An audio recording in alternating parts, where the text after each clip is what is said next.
help your students connect. Help your students connect God's world and God's Word.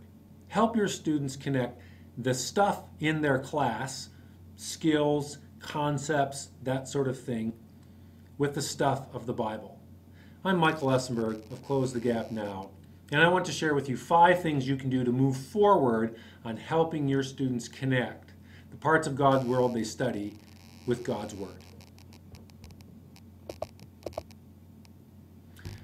First, you can analyze the importance of students connecting God's world and God's Word. I mean, how important is this?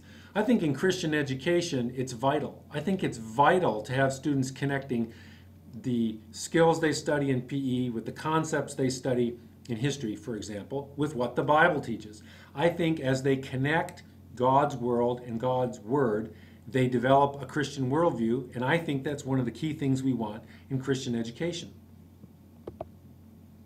Second, if you want to help your students make better connections, you need to identify what connecting God's world and God's Word looks like.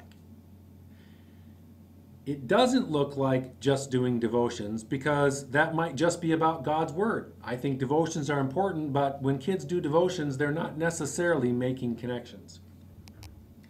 What it does look like is students taking a concept or a skill that they study in class and connecting it with a biblical principle. So for example, if you're having students learn about racism, maybe the Holocaust and World War II, they can connect that with biblical teaching about us being created in God's image, loving our neighbor, and so forth. Third, you can help your students connect God's world and God's Word by documenting biblical principles. Write down the biblical principles that naturally connect to what your students are studying. If you have them down, you're more likely to teach them, you're more likely to work to have students actually make those connections.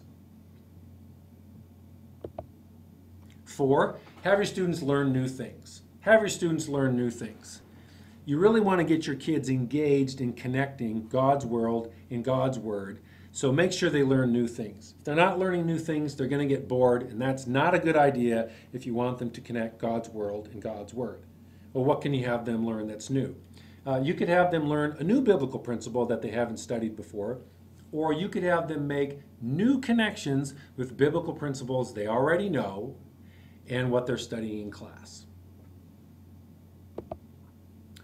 And 5, teach lessons. Teach lessons in which your students will connect God's world and God's Word. So if you want to help your students connect God's world and God's Word, do these 5 things. Analyze the importance of students making connections, identify what connecting God's world and God's Word looks like, document the biblical principles you want your students to connect to the stuff of God's world they're studying, have students learn new things, and teach lessons in which your kids will be making connections.